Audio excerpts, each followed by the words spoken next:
आज होता आमचा शेतातला दुसरा दिवस म्हणजे बाजरी काढण्याचा दुसरा दिवस। त्यामुळे आज आम्ही ना सकाळीच शेतामध्ये आलो होतो, कारण आज आम्ही ठरवलं होतं की ऊन व्हायच्या आधीच आपण सगळी बाजरी काढून टाकूया। त्यामुळे ना सकाळी फक्त आम्ही नाश्ता केला होता, चहा वगैरे पिलो होतो, त्यानंतर शेतात आलो होतो। आता आंघोळ्या वगैरे सगळं बाकी होतं, ते पण आम्ही 11-12 वाजता घरी जाऊन करणार होतो, कारण सकाळी ना काम जास्त उरकतं आणि ऊन पण नसतं। त्यामुळे मग सकाळी आम्ही दोघं पुढे आलो होतो, आईन ते पाठीमागून येत होते, शेळ्यांना पण घेऊन यायचं होतं, त्यामुळे त्या शेळ्या वगैरे घेऊन येत होत्या।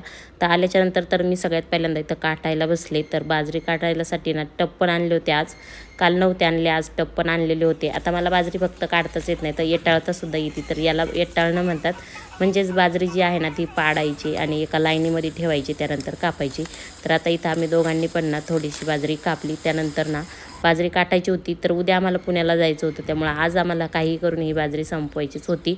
आता मला तहान लागली म्हणून ना मी इथं ना येऊन बसले जरा वेळ, आणि इथं ना थोडीशी सावली होती मक्याची, त्या खालीच बसले। आमच्या शेळ्या पण मस्त अशा चरत होत्या आणि सकाळी हवा छान सुटली होती, त्यामुळं ना मस्त असं ना बाजरी डोलत होती। तर चला आता आम्ही आज ना बाजरी एवढी पूर्णच करून घेणार होतो। तर आत्ता ना सगळेजण आलेले होते आणि सगळ्यांचंच काम चाललेलं होतं, एकीकडं काटायचं काम चाललेलं होतं आणि एकीकडं बाजरी पाडायचं पण काम चाललेलं होतं।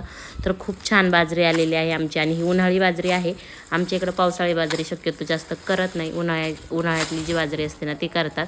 तर चला मस्त आमची ना आता बाजरी काढून झालेली होती, आणि आता आम्ही घरी जाणार होतो, आणि घरी जाऊन मग आंघोळ्या वगैरे करणार होतो।